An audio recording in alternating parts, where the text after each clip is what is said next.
Let me get you set up. I'll be back. What is he? Just give me a thumbs up when you're ready. You ready?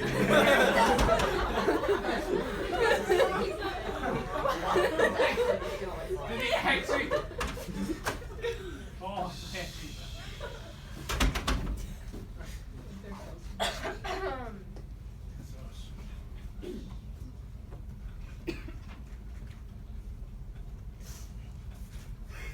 Are you? Wait.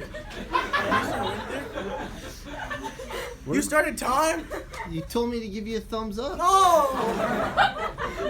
I was just gonna go outside and like wait. I thought that was part of your presentation. No! All right. I didn't start yet. All right. Okay. Ready?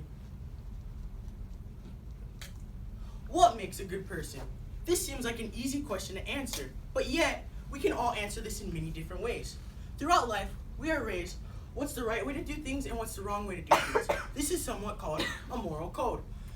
In moral codes, this is most commonly seen throughout religions. Let's take two religions such as Buddhism and Christianity. These two religions may be different, but they share a common theme. The main protagonists in these religions all have to give up one thing, their own desires, their own self-interest. They all have to be selfless. That brings me to my question. How strong is the grasp of self-interest and ignorance on our lives? When looking at this, we can't just focus on self-interest as a whole because it's really hard to escape.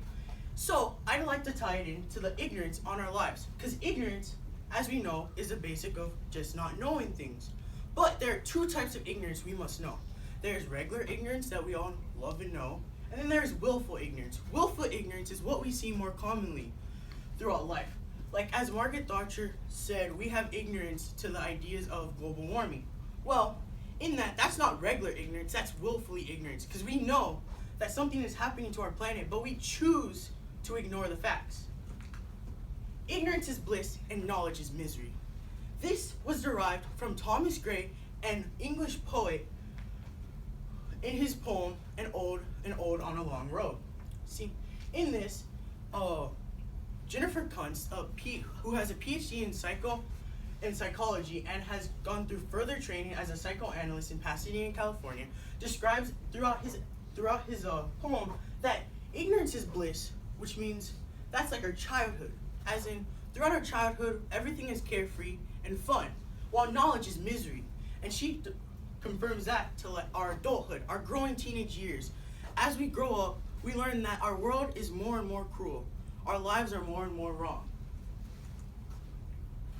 One's selfish desires are always present, whether on the surface or at the core. That is something that really got me thinking, because with the whole idea in Khalid Hussein's The Kite Runner, we have two boys, Amir and Hassan. Amir and Hassan are really good friends, well, so Hassan thinks, until a part in the book when Hassan is beginning to get raped, and Amir only stands and watches him. Amir does not help him no matter what Hassan has done for him in the past. Now, the real focus is the next day, when Amir and his family are going to the bazaar, and Amir's father, Baba, believes that Amir should take Hassan with them. Now, Amir, being the good friend that he is, or so we think, says he doesn't think Hassan would want to go. In reality, this selfless act of thinking of one's friends is really so he can hide away from the guilt he feels from letting Hassan get raped. This is where we see a selfish desire is always present, whether on the surface or at the core. And Richard Blanco, an American poet who's spoken at multiple presidential inaugurations, has presented the fact that in Looking for the Gulf Motel, there's a man who goes back to a town. He seems like a nice, simple man who just wants his old vacation spot back. But in reality, as you listen, he's talking about all the things he misses. These are all good things. And this brings us back to Thomas Gray's ignorance is bliss idea in the whole childhood. Because in his childhood, he talks about how everything was good. He even mentions that even though his parents couldn't afford enough money to actually buy food on vacation, they still brought their own food. Now, him and his brother were still clear enough to understand that this was embarrassing, but they did not think about that in the way that we all would think about, like, oh, they can't afford to buy their own food. See, in this, it seems like that the main character is just trying to go back to his old life and run away from the life that he was already in. This selfless act has also turned into a selfish idea in nature. This brings us to how can a solution so simple be ignored so easily? You see, Starbucks has started a new program where they have created new cups that don't use straws. See, this idea may seem good at first, but when you think about it, not all their drinks have straws. Because even though they want to help the environment, they still want to make money. They still think that their drinks may not sell as well if they produce all their beverages with these new taps. So, as we see, their selfless act to save the environment is really just a selfish publicity stunt to raise more money. We can also see this in a new song that was produced about 2 days ago called by Lil Dicky, who is an American rapper, who most of his songs are mostly provocative and negative, but he creates this song called Earth Day.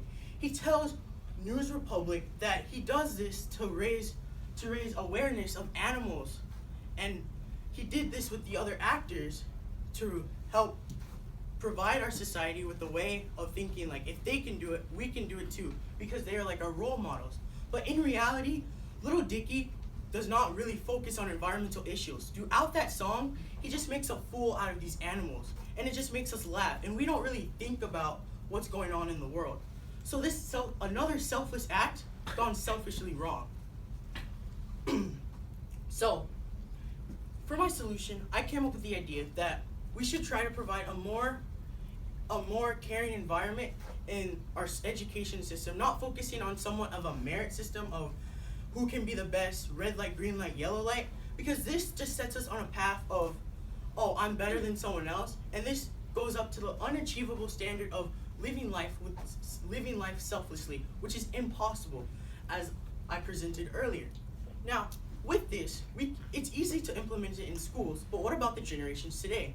Most generations will believe, like today, most generations today, such as the elderly, are like, we've grown up with these ideas and they're not going to change.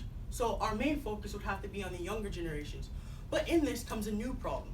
Like I presented before, in multiple religions, they give the idea of this system where you must be selflessness to reach nirvana or heaven and be good.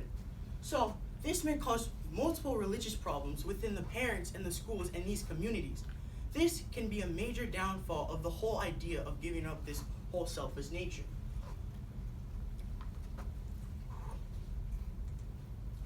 That is all.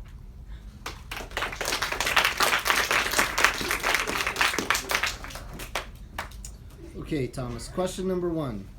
Yes. What evidence did you gather that you did not use, and why did you choose not to use it? Well, something that I thought of was the idea of altruism, and that's something that I heard in one of my English classes. Now, altruism is pretty much like what I said before, living life selflessly, but that wouldn't make sense if I use altruism when I'm talking about how you can't live without self-interest. So I decided to leave that out. And question 2. If you had more time, what additional research would you conduct related to this issue? More additional research I would conduct is to further my mind with the whole implication idea of trying to implicate this into educational systems. Because even though I looked at these and I found that like in our childhood, ignorance is bliss, so it seems easy to teach the children. But what if the children like the whole idea of going against each other, being better than the other? Because now more and more, each day, there are more shows, more songs that talk about how someone is better than the other. So they are always surrounded by the environment that you need to be better than someone else. So I would like to figure out a way how to better implicate this into society. Thank you.